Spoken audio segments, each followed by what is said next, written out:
anything we should have a conversation about before we jump in? Today, we're going to be speaking very specifically about calls to action for our channels. I mean, I have something I just wanted to share, and I don't know if it's relevant for this session or this forum, or if I just need to tackle it separately.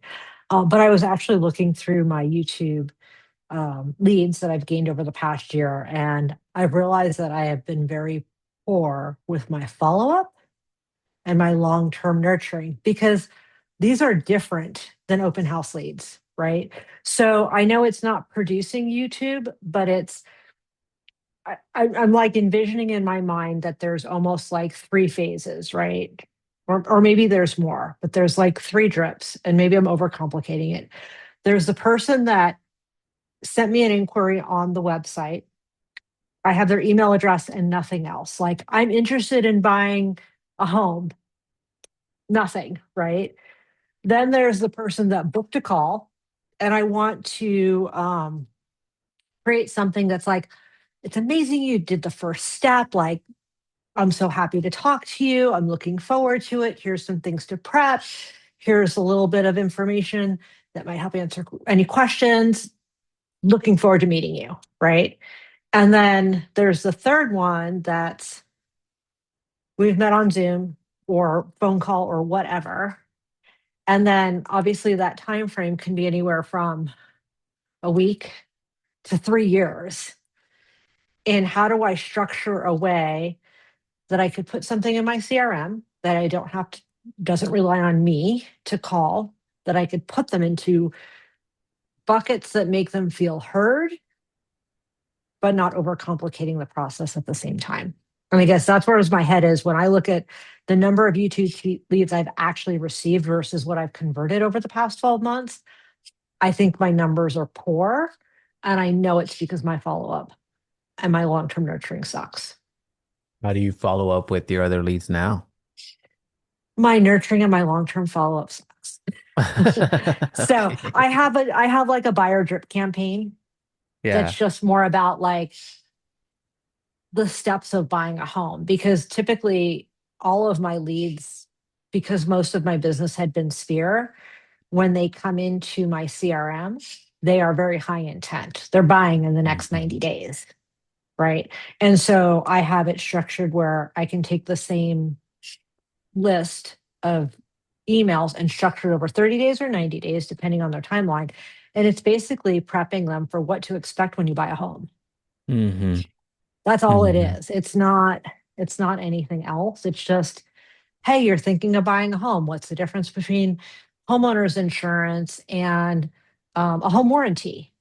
What to Yeah. expect during a home inspection? YouTube leads don't care about this, I don't think, in the slightest. Okay. Well, Just my thought. So I want to put it that's out fair. there. Maybe it's a separate section session. Maybe it's just something I need to wrap around, but I wasn't sure how relevant it was for the full audience. It's relevant enough to where I actually made that next week's topic. Oh my So gosh. that's a good one. No, it's that's what I wrote down. That's what I was as you were talking because it is extremely relevant.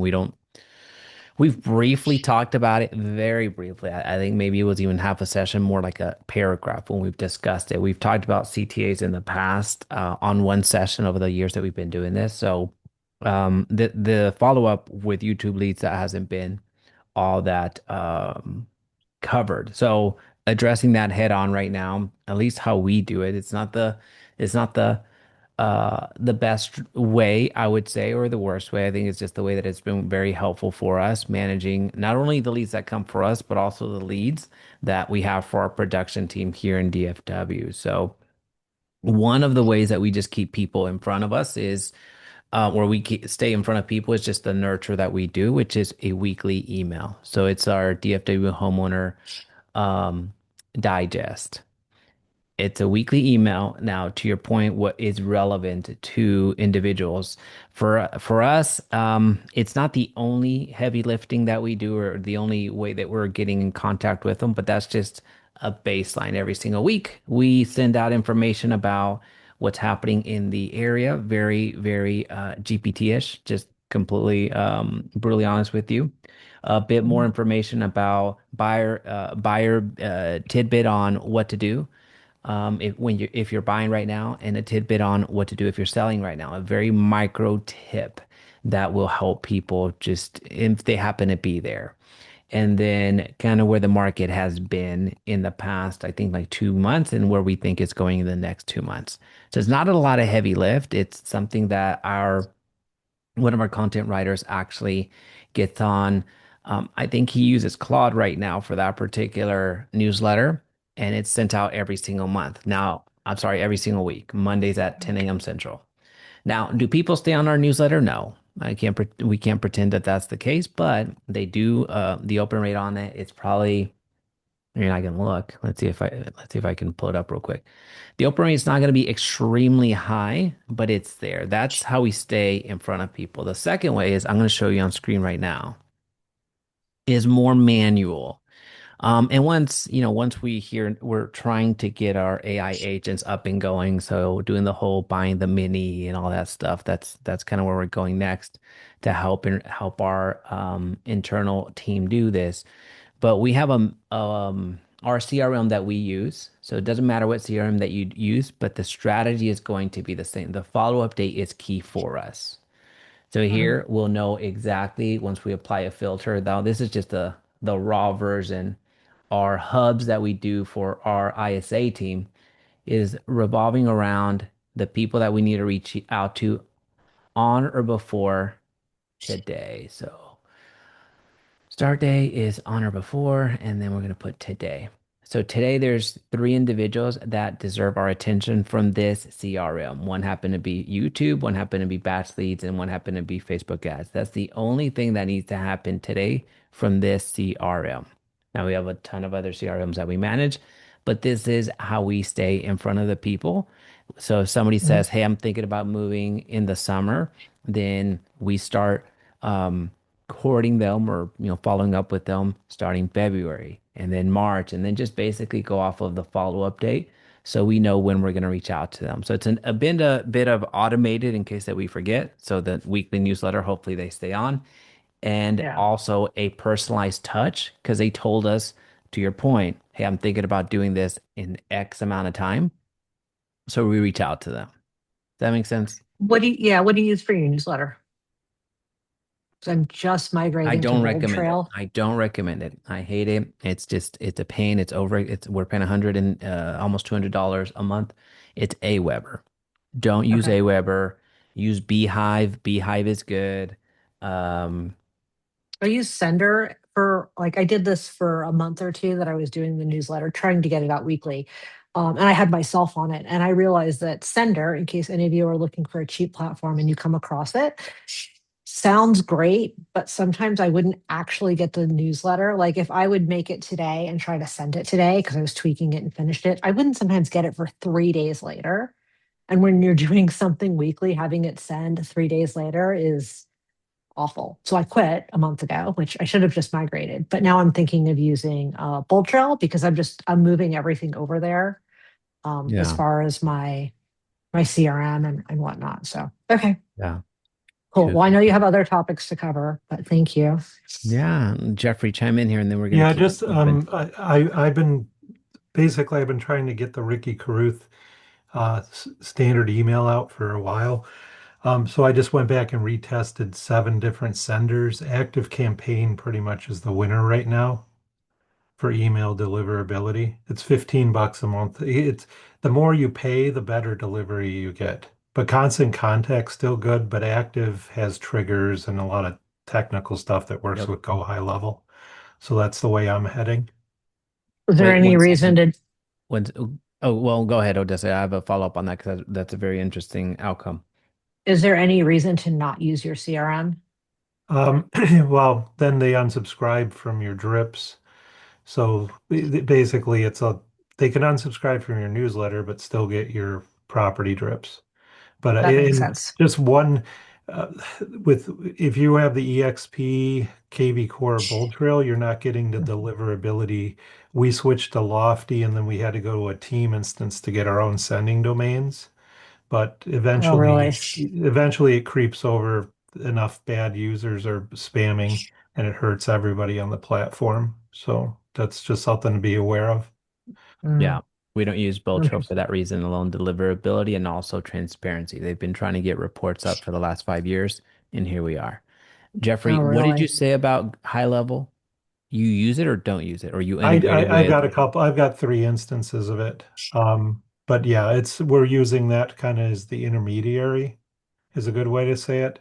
Because I'm in Milwaukee. I'm stuck with what the broker has is what I can have for our MLS. So basically, I'm using Go High Level for sellers. I'm using Lofty for buyers, and then I'm basically going to pick up Active Campaign for straight newsletters. But it's the triggers. You can do a bunch of triggering and bucketing. Every button they click, they Yeah. go into a different Yeah. bucket. So and then I can transfer it to Go High Level. I just don't want to be feed to death with the webhooks. So I had a call with them yesterday to trying to design that infrastructure. Awesome. Awesome. Awesome. Okay. That was my question on that. That's Okay, perfect. no problem. Thank you. Thank you.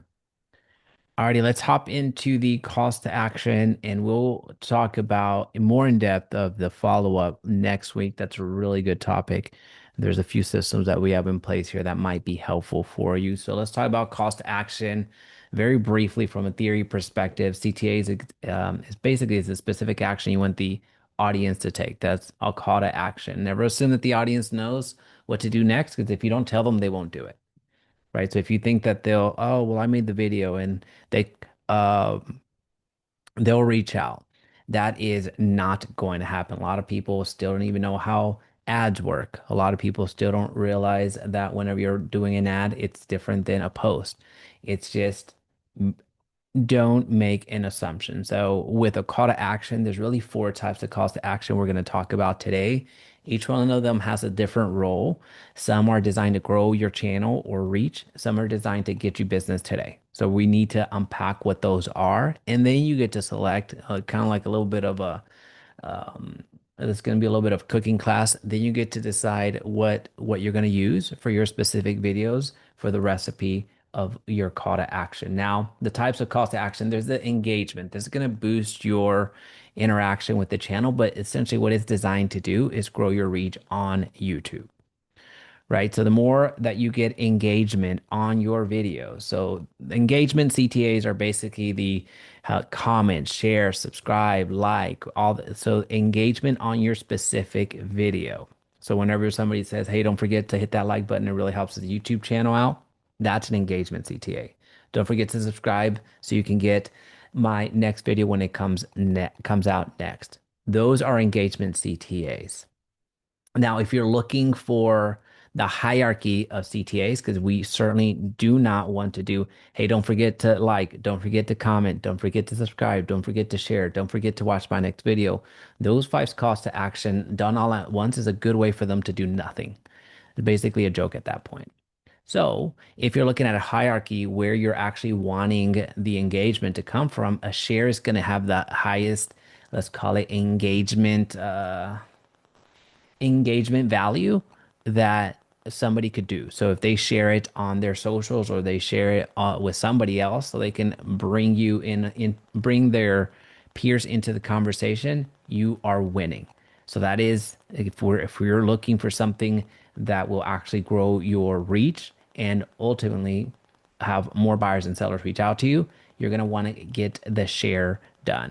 Now, in the past, it used to be subscribe as the highest and best, but subscribe is not that important any longer.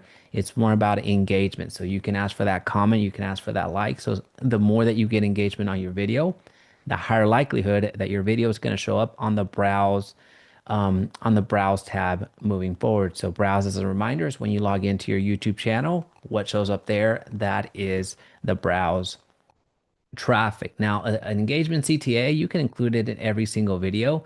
You can verbalize it, and you can also have lower thirds. In fact, many of you that are on creator agents right now, you see that every time our editors are trained, every time you're asking for an engagement, so you're asking for them to like or comment or share something that is automatically paired up with the lower third. That's what we are, that's what we train our editors to do. Now, if you do your own editing, that is something that I would encourage you to do. If you're asking for engagement, if you're asking for a call to action, that is engagement, please, please, please pair it with a lower third for that visual effect, right? So that's something that you cannot miss. Now, the best placement here when you're doing an engagement CTA, middle to end is fine. You're going to see just examples of engagement. So people that are like creator agents, the reason that they're typing creator agents is because I asked them to do that, right? So if you're here as part of the end crew, if you will, just comment creator agents down below. So it's a call to action like that. Anybody using this? Anybody not using this? What's your opinion on the engagement CTAs?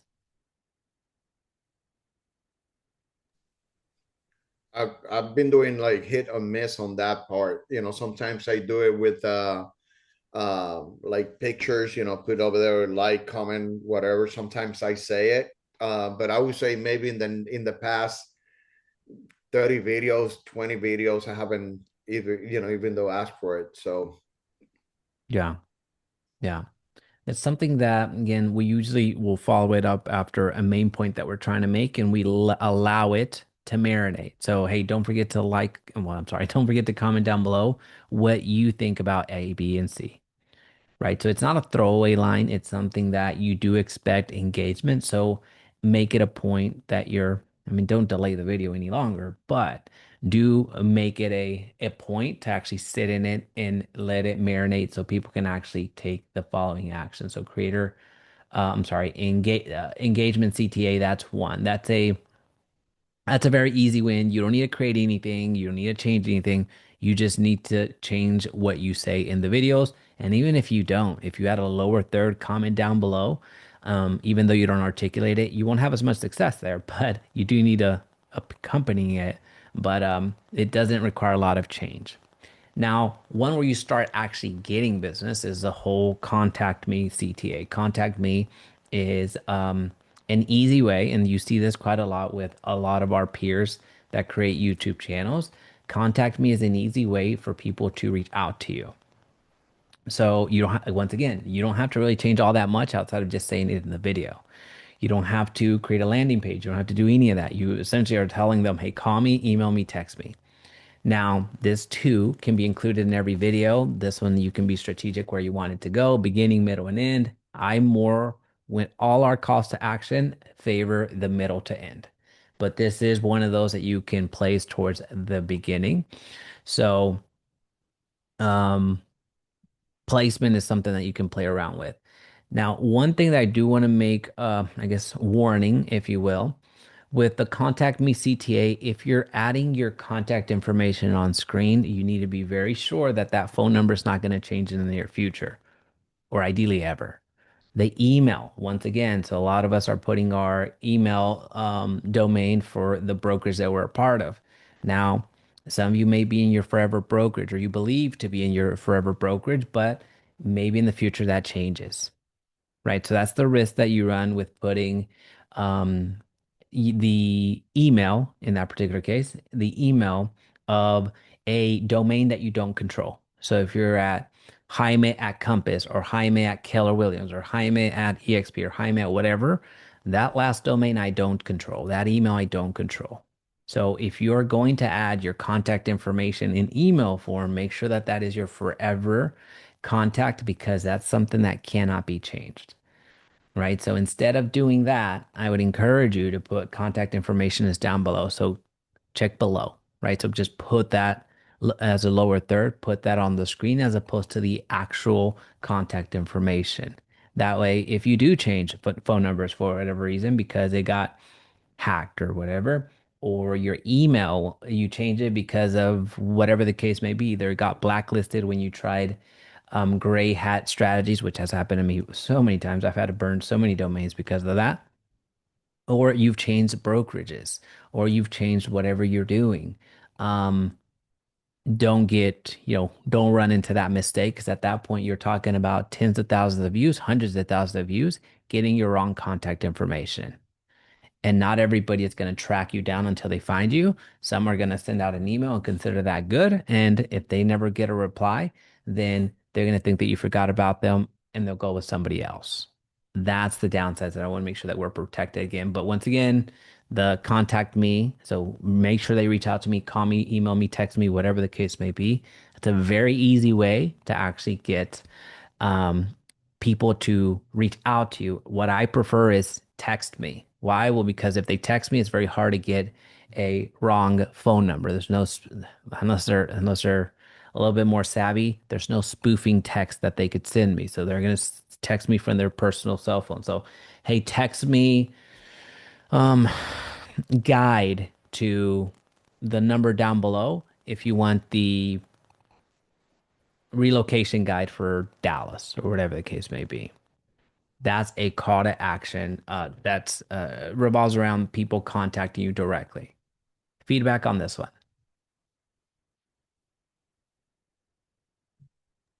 Jaime, how are you handling the new Zoom spoofing? Have you Uh, seen? I don't know. What is that? So it's I mean this is national. They're actually going through the EXP directory. You're basically getting somebody saying, "Hey, we want to move to your area. We saw you on whatever, channel." But then they become insistent about we want to use our Zoom link versus your Zoom link. That's Mm, really, and then at that point the Zoom link actually downloads they trick you into downloading an executable. That's so there's a national advisory on that.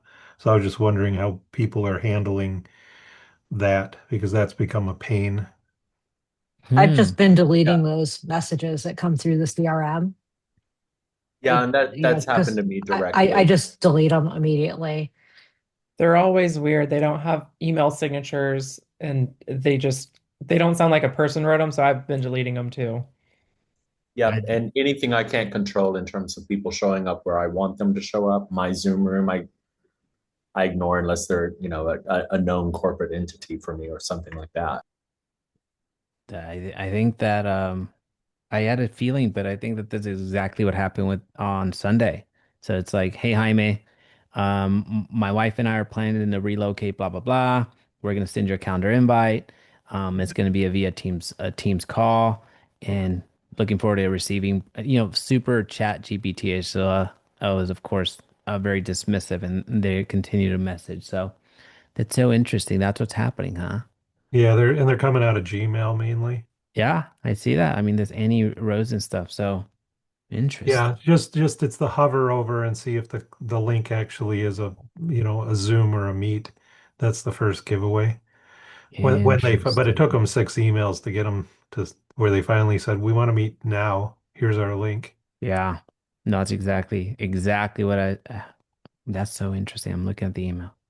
Yeah, yeah. The Wisconsin Realtors Association, the legal department just put out a brief on it. It's so bad in Wisconsin. So, Mm, but they're it going does. through the whole Rolodex on EXP agents. Yeah. Those little. Yeah, they've gotten good about when they come through Bold Trail. If you go to click on them, sometimes they're just gone because the XP is finding them and deleting them.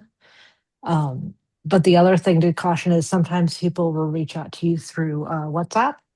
And I actually know some people that have closed deals that way. So um, if they're international, like people that work with a lot of international folks, do use WhatsApp.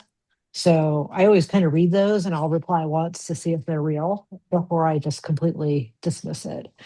No, that's so Yeah, but the Zoom thing is like an absolute no. calm. No, thanks for the heads up on that. That's that one's new to me. I mean, it's literally happening right there in front of me. Okay. Thank you. Global CTA. So the global call to action. This is going to be your evergreen offer. Essentially, it's that lead magnet that we're offering. This is something that you hear me say quite a bit. We've actually done 2 to 3 sessions on lead magnet, and that's what I'm referencing. So a global call to action is one that we can drop in just any one of our videos. So it could be the home buyer checklist, the home seller cheat sheet. You don't have to specifically make a video about home buying to reference the home buyer checklist, right? This is something that does need to live on your YouTube channel. So keep in mind, whenever you're recording a video, that the average viewer of your channel is going to watch 2 of your videos. That's it. So that's something that's very important. The reason I highlight that oftentimes when we have this conversation is because we get 2 opportunities for them to actually reach out to us.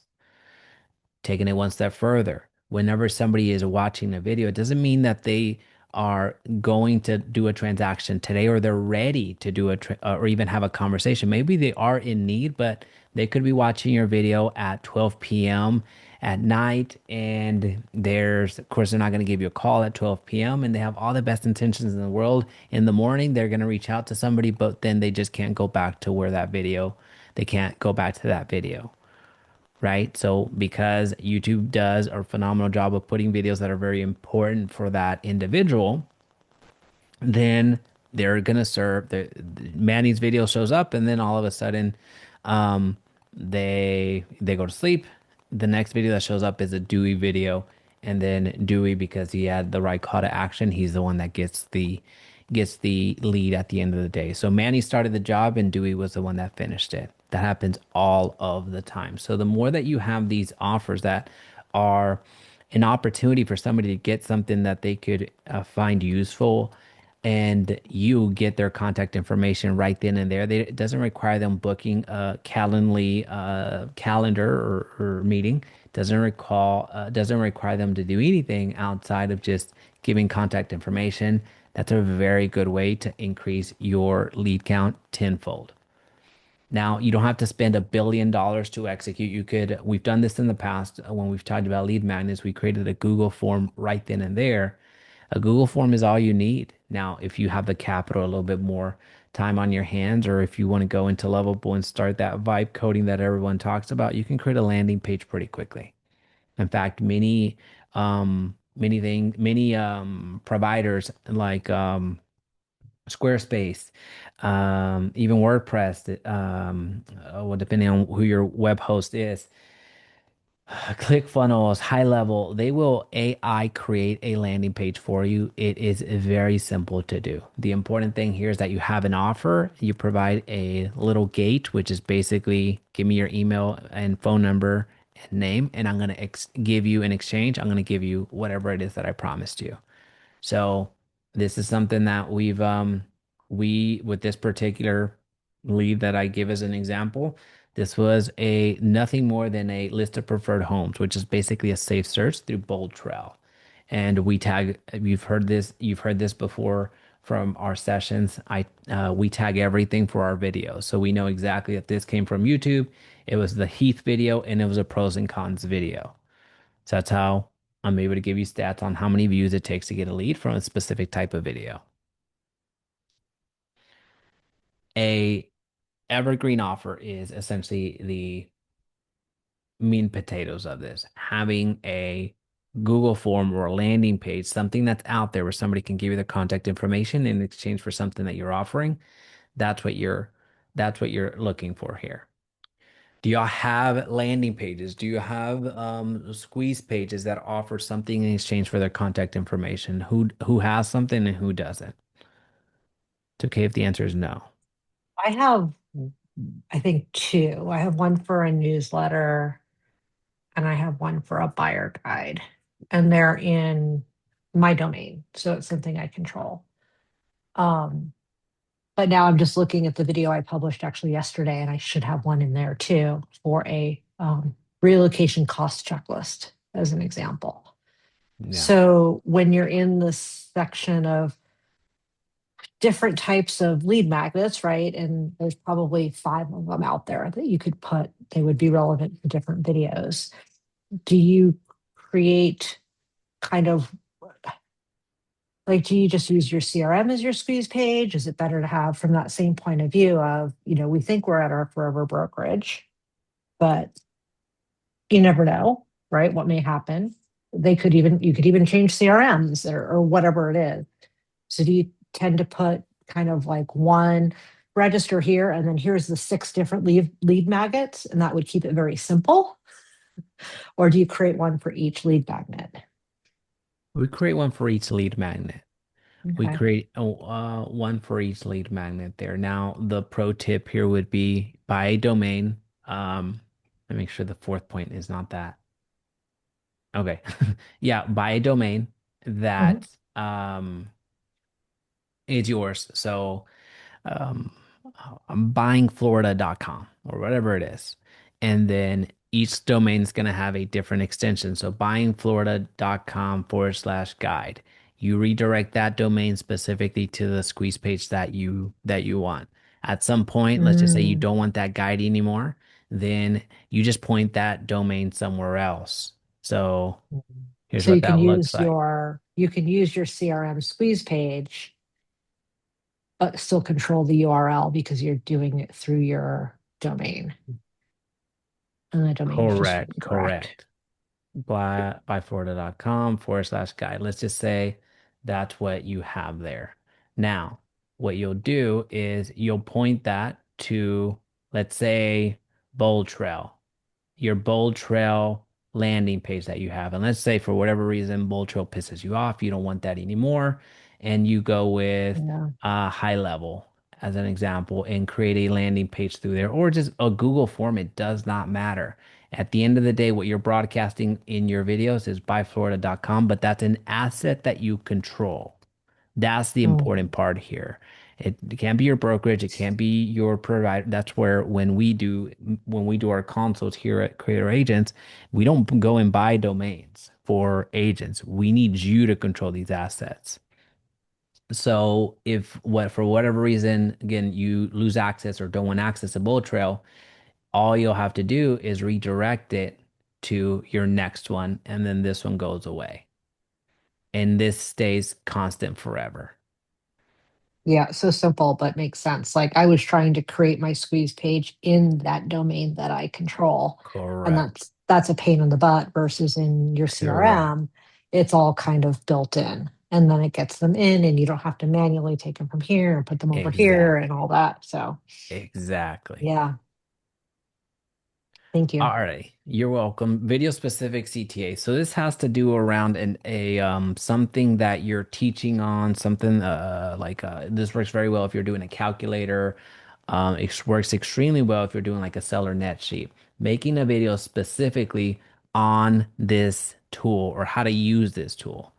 So you can make a video that says how to use a seller net sheet correctly and walk people through that tool, walk people through that asset that you have access to that resource or how to calculate how much you walk away from the closing table. Make that video, but use the tool that you're offering them, that video specific lead magnet, that video specific CTA. So this one, same thing here, except it's not an evergreen offer. This is more a specific targeted offer based off of the video that you're making.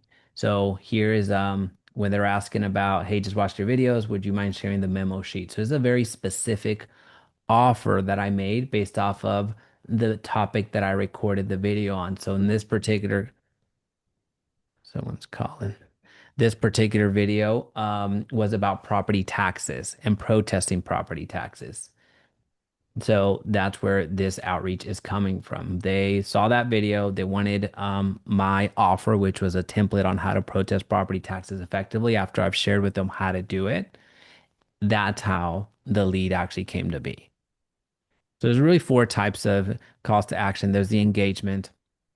There's the, hey, contact me directly. There's an evergreen call to action, which essentially is an offer that it can work in any one of your videos. And there's a video specific CTA that promotes a lead magnet that's specific to the video that you made.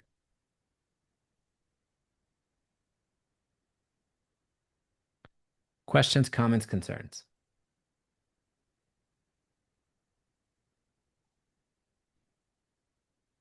Hi, Mila. Back on number three, a link tree works really good as well. Yeah. So then and then the other one that so I've got all my guides in Go High Level Funnels, which that makes it super easy. You have a bunch of domains and just point wherever you want. Um, but we've also been building out like master pages with like your entire library once you get up to about 10 guides. Yeah. My one feedback for that, from a practicality standpoint, that is perfect. That's great. Every time we introduce another click or every time we introduce some additional text, it's an opportunity for the viewer to get distracted and ultimately not give us our contact info. So that's why we'll see, like with landing pages, is very clear. Do you want this? Give me your info and get that. So link trees are phenomenal. They're incredible to showcase what you can do. But whenever you're offering like a buyer checklist, we want to just give you, we don't want to add additional opportunities for them to get confused, for them to get overwhelmed, for them to get distracted. Want them to just go directly to this link, give us their contact info, and then get the outcome. You put your links in the caption. Yes, in the YouTube description, Diana.